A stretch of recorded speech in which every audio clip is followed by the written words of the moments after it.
Yo, everyone, welcome back to the channel. For today's video, we're going to be watching some Optic Mercules play some rank play. This man dropped a 65 bomb.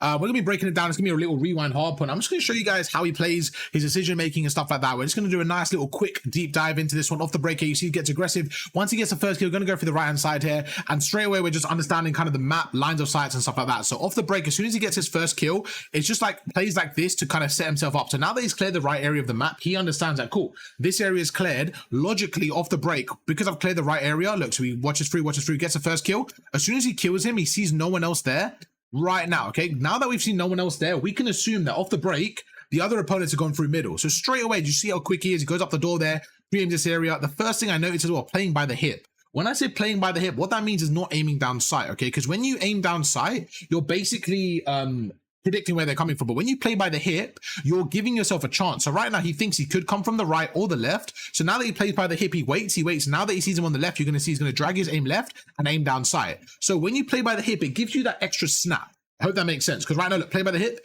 this isn't a coincidence. If he aims down sight there, for example, and then he has to look left, he's going to aim back out, look left, aim back in. When you aim in, it's like a magnifying scope. However, you're a bit slower. So look, if you don't aim in, then look, right now, he's not going to aim in. He's going to look left as he's aiming in. You see? That's the snap you need, okay? So it gets through, gets a second kill, immediately has 4 bullets, gets a pistol out, and you see he goes for the third, makes him weak. So he gets a 2-kill piece, so he gets a 2-piece, and he makes a third weak here. Going to go through.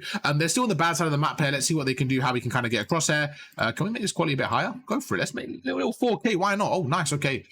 Goes through, good shots. That's going to be 3 down. So off the break, you see 3 down, going to go through here. And he's probably going to push through to the right-hand side here and kind of go for the spawns. So he knows they're spawning, if I had to guess right now where they're spawning, because they push through the right-hand side, they should be spawning around P2, so around that side of the map here, okay? So right now you see, again, he's going to push this area. For me personally, I'm probably going to get around active around there. So let's see how he plays this. He goes through, and he ends up watching this cut. So you see, again, how he plays this. Again, just really smart and kind of simple, okay? So he goes through, he's watching this area. As he's moving, look at his centering. He's really focusing on this door here. So as he slides right, his crosshair's there. So when he lands, look at that. You see, as he lands, he's already centering there. There's no fluff about, nothing like that. He's already centering exactly where he needs to be. And it's one of those things that you have to do. And just really good stuff there, okay? So he goes through, gets a centering, gets a kill. Gonna go across right now.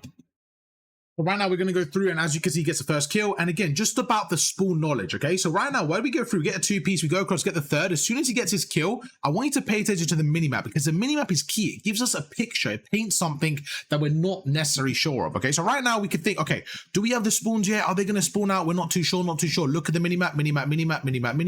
Boom. That blue little line right there, that gives us information. That's a piece of the puzzle. What that tells us is, okay, my teammate is spawning on my right, therefore the game is given us this spawn. That means the opponent is not blocking this spawn. That means the opponents will be spawning out. So let me look to my left now, because they should be spawning on my left. So we turn around, look at that, get the kill, turn around, watch the left here. So it's all about reading the mini map, okay? Now we're going to be stretching the map slightly here, and it's just about repositioning effectively. So as soon as he goes through, you see Mercules' brain kind of thinking, okay, cool. Now that we know they're spawning out, we have the spawns, I'm going to reposition, get to a better spot to fight this next wave. So goes through, jumps up top, centering is really good there, sees him, great snap, back. So now that he's one shot, he's going to reposition behind the car and just make sure he's in cover for a second. Again, goes through, uses the cover really well there. I want to go through that gunfight because it was so smooth that we almost missed it, okay? As he goes across right now, he still knows they're coming through there. He's going to jump, and this is an extra shot. He probably doesn't guarantee it, he's just hoping, and then he goes through, jumps down, his centering is still perfect, goes across, gets a kill, lines up behind cover, reloads, he's good to go. And now once again uses the cover, slides sideways. And do you see how he's splitting the gunfight? It's such a nice way of playing the game, because you're just kind of getting those jabs here and there, you're getting those shots here and there. So look at this, goes through, as he slides left here, you see, look what he does. He jumps, shoots, backs away. Now that guy's weak, he's gonna slide right, shoots him again, baits him in, that guy slides, gets killed, goes away again, and he just got about 3 kills there, just all in that quick succession of time. Goes through here, his teammate's pushed out, he's gonna get a good spawn on the time right now. So let's see what he does again. Goes through, that's 2 down. So now we know 2 are down, we know the third's gonna be right there. He's gonna pre in this head glitch. Why? Because as an AR player, normally if I'm that player there, I'm probably gonna go to this head glitch. So if I'm Merc, I'm gonna pre in the head glitch, exactly what he does. Pre-aiming head glitches, it's all about anticipation. You wanna know where could they be? Where do you think they're coming from? So look, pre in the head glitch. So again, look, pre in the head glitch, get the kill, perfect. Goes across right now. We just killed the guy on the right, so let's watch this area here. And now my teammates got it. We're going to go through. Once again, good omni movement. Even though that guy's not not dead. He's one shot. So we're looking for Chon here. Let's look at the kill feed. So I'm going to study the kill feed as I'm playing. Right, we're looking for Chon. Chon is still there. Okay, my teammates all died. Very interesting. So now they're going to put all the pressure on. So right now, if I'm Merc, I'm either going to watch the left here or I'm going to help my teammates on the right. Let's see what he does here. Either way, you have to provide support here. So you see, he goes through and it's simply about providing support. This is very interesting. Do you see what he does? I actually would have went for spawns there instead. So that's why I want to see what he does there. I don't mind him helping the team, but this is where you're by yourself. Personally, for me, I feel like you're better off playing your life back here and kind of, you know they're putting pressure on you. But look what he does. Goes through. Most people get scared here and they're like, no, let me get on the hill. No. You don't want to get on the hill right now. You are by yourself. You're 1v4. There's 3 of them in front of you. So right now, look, he gets the first kill and backs away. You see that? He backs away immediately. His teammates are spawning out. So I guess what he could have done differently there, instead of playing for that kill, is play for the spawn behind him. But I mean, he was 1v4 anyways. You see, if he was a second earlier, he would have pre-aimed that. You see, he's actually trying to get away. So his plan was good there. It's just, unfortunately, it was 1v4. He gets caught out there, okay? So now he dies. He's going to spawn out. And this is where he gets a little bit techie now. So they spawn out. They're going to go through. And now look how far they spawn. 30 seconds left there. His teammates are dying. Once again, going to try breaking in. So what's he going to do? Just pick apart one at a time. Don't worry about the hill. It's all about the angles right now, okay? Trying to get those kills. So again, goes through. Good shots. So gets taken out. We're going to fast forward it slightly here. 15 seconds left. Okay, now we're on the rotation. What is the plan here? Let's pause it. So we know we're going into P3 and we know that the opponents are spawning all the way around there. They're spawning around there. We're spawning around there. We actually are in an okay spot in terms of the game. It's going to be fairly even. So what we want to do now is that we want to create a little line. Let me try something real quick. Let me, do I have the Epic pen on this PC? No, I don't, unfortunately. Okay, so this is my other PC, my gaming PC. So what we actually want to do right now is we actually want to keep them trapped there. We want to keep them trapped there. So this is why you're going to see he's going to hold this left area of the map here and not overcommit. Right now, we don't want P2. We want to keep them trapped there for the spawn. So look, he's playing his life here and he's just simply trying to keep them trapped. So this pressure he's putting right now, he's going to kill this player and probably back away. Look at that 2-piece, okay? Even that 1 kill. So now that player he just killed should spawn back there. So he's just trying to slow them down. You see his teammates have the new spawns. So look, he spawns back here, but that kill he got is just kind of like pushing them back. It's about the waves of pressure, okay? So now, like I mentioned, he's back here, but this is how you get pressure on the map. You kill them and push them back, okay? And this is where you're on the good side of the map here. You're just going to chill, play your life here. He's 1 shot, he's now dead. Going to go through, and he ends up spawning here. You have to play your life here. You're 1 shot, chill, play your life there, don't overcommit. That's 3 down. As soon as you get 3 down, they're going to be spawning all the way around P2. They're going to be spawning around there. So once again, get the high ground. You're chilling right now. You're chilling. You're vibing. They could come through the left there, but your teammate's going to hopefully pick that up. You can see 3 of them there. So you're in a good spot right now. Look, it goes up top again. And you see he's always working on that positioning. He's not overcommitting. Even right there, I mean, I say he's not overcommitting. Slightly overcommits there. But what I would have expected him to do is kind of back away here, back away, back away. You see he tried to do that. And again, it's just one of those things, okay? Just trying to back away and do stuff like that. We're going to keep going through and yeah, see what he does there. So in this scenario, you see they still have the spawns there, which is really, really good. But 20 seconds left there. You want to start playing for the new hill and just get a few kills there. Because right now you see the opponent is putting so much pressure on them. So you see how these 3 are trapped here. This is kind of the last resort right now. If you're Mercules, this is like the last resort in terms of you're all pinned at the back now. You need to get kills and push up a little bit. You want to get pressure. As the opponent, you want to hold this area of the map and kill these 3 players and push up. So this is about the next wave of kills. This is the last wave that this team has in terms of map pressure. So we're going to go through, stretch the map a little bit. Now we get the kills and look at that. Perfect. Perfect scenario. We get 3-piece. The last guy's there. Cool. Where could they spawn now? They're all going to spawn there. So do you see how Merc's pushing up again? Why? Because we're trying to get the map control. This is what I call extending and stretching the map, okay? Because most of the time when this player comes forward, they're going to be pre-aiming this area there. So this Mercules play now is just stretching the map, being a little bit annoying. They're not really going to expect it. He gets a kill, switches up again, and now we have the pressure. So for this new hill now, you see again, we're pushing up, putting pressure. So every time he gets to kill, you see how much pressure he's putting. He ends up dying there. So this is overheating a little bit, but that kill is so valuable because I want you to look at divine gaming, divine timing, okay? He's going to spawn all the way back there, and look where Mercules spawns. So 1, 2, 3, spawns right on the hill. Perfect. You see? So now Mercules spawns on the hill, but Divine is spawning all the way back there. So every kill you're getting when pushed out is actually more valuable. And it's all about stuff like that, okay? Gonna go through. The guy's 1 shot, great grenade there, gets for the second guy, and he's just putting so much damage and pressure on the opponent. That's 3 down, the last guy's on the 4th here. Before I see what happens, first time watching this gameplay, I know for a fact he's going to push up, go through the left there and play around that lobby area. Let's see what he does. So goes, just like I expected. Why? Because he knows where they spawn. They're going to spawn all the way back P2, so now he plays another off angle. He's probably going to play on the left here by this garden, just like I expected. Why?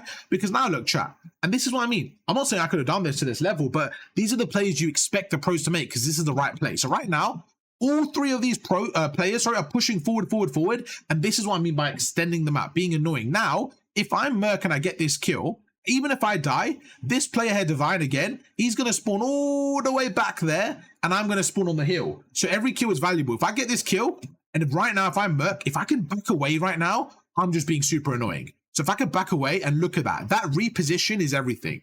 Because now we get this first kill. As soon as we kill this player, you see when he takes the gunfight, he's actually not overcommitting. This is isolating the gunfight. So right now, in a normal scenario, people get very tunnel vision right now. What they do is start to shoot. But as you can see, Mercules, he's going to isolate the gunfight. Very, very smart play. So instead of shooting right now, he's going to back away, get the first shot off. Now he's going to go left again, go through, reposition to get the kill. That's one of the smartest things you could do in this scenario, okay? Let me back that away for people that maybe missed that one, okay?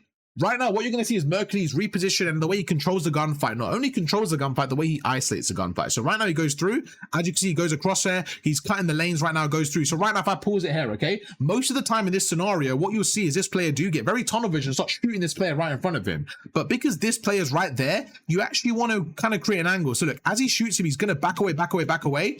Now, this player there, he's more than likely going to slide around this corner and try to get the kill. But look how fast Mercules is. Instead of kind of standing there and fighting him, he's going to reposition, get a sub out, slide cancel. Look at that. His centering is around there in case that player pushes him, but he's not. He's going to go around, get that kill. Now that he's got the two-piece, the other guy's on the other side of the truck here. He's by himself. He either challenges Mercules or he dies to his teammates. So he goes through, and look at that. He pre-fires him, backs away, gets the three-piece. Now he's going to get an AR out, play this head glitch again, and go for the next wave of kills. But you see he's not backing away. He's posted up here. His teammate gets a fourth right there. Well, he gets it, and now they're spawning out. So just plays like that gives your team so much more map control on the map and allows you to get so much more time on the hill. So don't be afraid to push out and really just get that map control, okay? Now we're even game again, gets a sub out. He doesn't hesitate. Why? We're going into P5. Let's get the sub out. Let's get active, okay? Going to go through once again.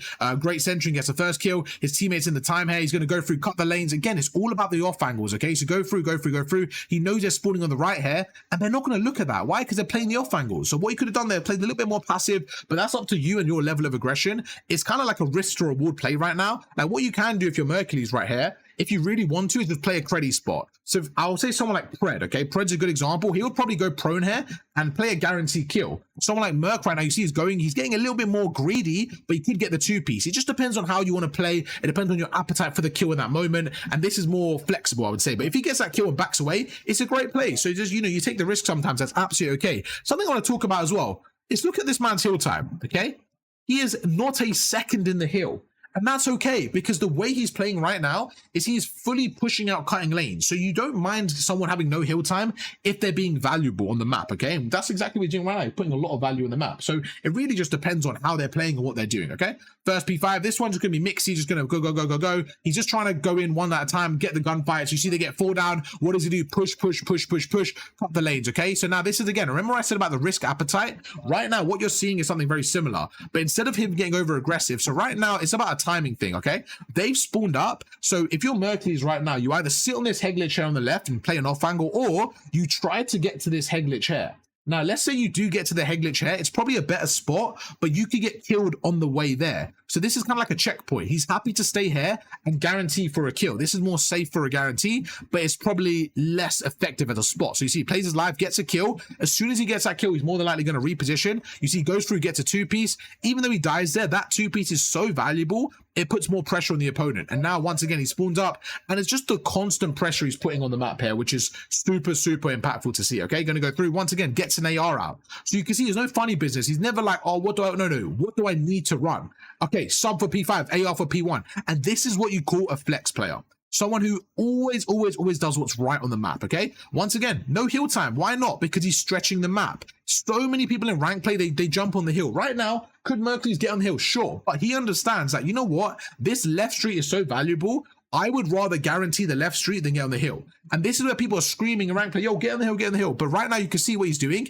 He's giving up the hill for a short period of time because he's holding a bigger power spot on the map. So this goes to show you don't always have to be the one on the time, especially in this scenario. He's stretching the map, holding the whole left street, and now his teammate got the hill. So he lost, what, 3 seconds? But he's so much more valuable to the map. He knows they're spawning there. He's just going to hold it. And that two-piece gives him so much more time on the map. You see he backs away slightly now. He thinks they could spawn on the right here, so he's going to watch it. He should have read that, in my opinion. So when he saw that right there, he saw that they weren't there. He should have read that they got a parallel spawn on the right. He should have watched his right there. If he just watched this head glitch right there, perfect 10 out of 10 play. But overall, this was the importance of kind of sometimes giving up 2 seconds on the hill to think of the bigger picture. And I think that's a great way of showing just how in general hill time isn't everything. You don't need every single player to get the hill. You just need to make sure you're covering all aspects of the game, okay? Going to go through here, gets a couple of 2 pieces, going to spawn just on the hill right now, and they have a nice 40-second lead. Going to keep going, keep going, keep going.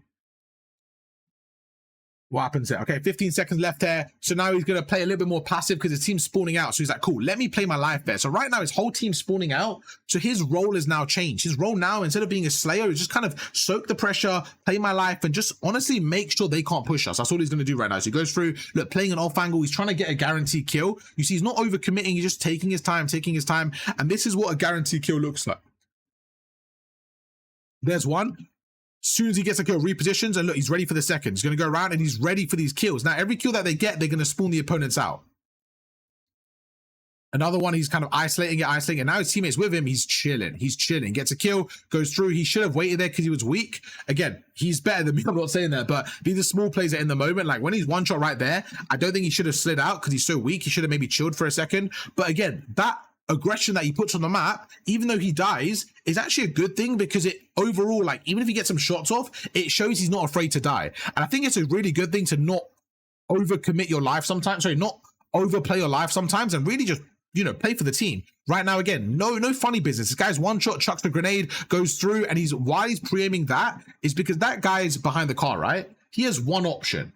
He has 2 options. He either stays there and gets stuck by the grenade, or he runs that way and tries escaping the grenade. So Merc is naturally going to pre-aim the escape route in case he tries to run away. So that kind of covers both areas. He gets a 2-piece. He's going to reload. As he reloads, he's using the cover. Going to 1 pump up. Remember what he said? Pre-aim the heady, pre-aim the heady, pre-aim the heady, pre-aim the heady. Boom. 3-piece. Goes across right now. Because he pre-aimed the right, he knows this area is empty. Going to go through. Watch this area. You see now he's got the hill time. He knows they're coming through the right, but his teammates have that. He's going to watch this, watch this, watch this, watch this, watch this. Now he's on the right. He's going to push it. Right now, if I'm Merc, I'm getting active. That's 3 down. I'm going to this right immediately. Let's see what he does. If I'm Merc, I'm going. Exactly what he does. He just takes a different route here. Instead of going through the right, he goes through the middle. But the concept's the same. You want to reposition and go, okay? And look at that. They end up breaking the new hill because of the lack of presence from the other team. So look, they're just going through. I'm going to rewind it slightly. Look at this hill chat. With 5 seconds left, his team are just breaking through. They're just running through the right-hand side, like I mentioned, and the enemies are letting them have it. Really bad play from the enemies. You see, they're just giving them the hill for free. So they're going through. They end up flipping the spawns, and from there, the game's over. Now that we have P3 spawns, it's the exact same thing as last rotation. We're just going to hold it. I mean, they flip again. It's getting chaotic right now, but yeah, at this point, the game should be over once again. We're not on the hill, but what we're doing, we're watching over, man. We're watching over, making sure our teammates are good, and we're just holding power positions as an AR. Now, do we want the other side of the map? Yes. But are we going to get it right now? Probably not. So let's go for some kills, get this time, and start to push through. And that's what we're doing right now. We're just watching over as an AR, just slamming everyone, bro. Slamming everyone, getting through, and we're going to try break the hill. Now, this is where it gets a bit techie. I keep saying it, and then they break the hill. So right now, again, we've given up spawns for free. So if I'm Merc, I'm vibing. I'm like, oh, cool, we got spawns, not an issue. We're going to go through, and they lose it again. It's just so much kind of chaos in these spawns right now. How does he break this? Let's see. Once again, gets the first kill, repositions, uses some Omni movement, phenomenal 2-piece. He knows one's on the time. He sees him, going to pre-aim him. Now he knows there should be spawning out there because his teammate's pushing the right. Maybe one more wave of kills there, but that teammate's going to block the spawns. And now we're good. We're spawning at the back. We're chilling. There you go. 3 down again, chat. What do? We're going to push up. We're going to push up. That's the last guy there. He knows he's there because he didn't spawn there. That means there's one person blocking it. He knows they're coming through the front as well. And now we're looking for that last guy. Perfect. Now that he kills him, he knows they're all coming through the front. Chat. That guy's one shot again. So even though we die, it's okay. That guy's one shot. We're going to go through and we're just going to put some pressure on them again. 10 seconds left. He's going to switch to the Jackal most likely, or pick up a Jackal here. Same thing, bro. Same thing. Look, he's posted up, chat. He knows, okay, they're coming through the old hill. So many people play passive, but he's like, right, they're coming through the old hill. They're obviously going to run through either there, or either there. So let me just post up. So I'm going to stay here, play by the hip. He sees him, he's going to pre-aim it. Gets one kill, play by the hip again. pre-aim it, he's expecting the second, gets a 2-piece, and now think about it, when he's getting these kills, they're going to be spawning even further out. His teammates blocking that side. We're chilling, bro. We're chilling. Another wave are going to come through. We're playing confident. We're like, cool, let's reposition here. They might be coming through middle. They might be playing a deeper route, and it's just about constantly changing. He's like, right, they're not spawning that side, they're going to spawn the other side. Again, reposition, gets his kill, he's going to slide out, reposition, and he's just playing hardpoint to a level of a professional player, because that's what he is. And what you're seeing here is a difference between maybe an iridescent, a top 250, and one of the best players in the world. It's just the decision making, it's the mechanics, it's the awareness, it's the pacing. Just every single thing is on a level that is going to be higher than your average player. Now, of course, this man, it is his full-time job. He's a professional Call of Duty player. I'm not expecting everyone to get to the level. However, if you could learn from this gameplay, I would be very, very happy. My job is to get every single player just slightly better, you know? And I think what it shows is that it isn't just one thing he's doing better, it's everything. Everything that I mentioned, all those kind of attributes, all of those together make Mercules. They make him a good player and make him a phenomenal player, okay? So it's just about putting that pressure on the map, not being afraid to die, repositioning, snapping, just everything you're seeing right now. It's the constant flow state he's getting into. And yeah, this is the reason why this man won Champs MVP. You're seeing it right now in this rank play game. He's just taking over, and the game for his team is so much easier because he's making the right plays and he's getting the kills. So he's just doing everything you need at a level that's just unseen. 65 to 26, and he got 10 seconds of hill time. And I guarantee no one's talking about the hill time because this man put on an absolute show. Hope you guys enjoyed the video. If you did, drop a like, subscribe, and I'll catch you guys for another video tomorrow. Peace.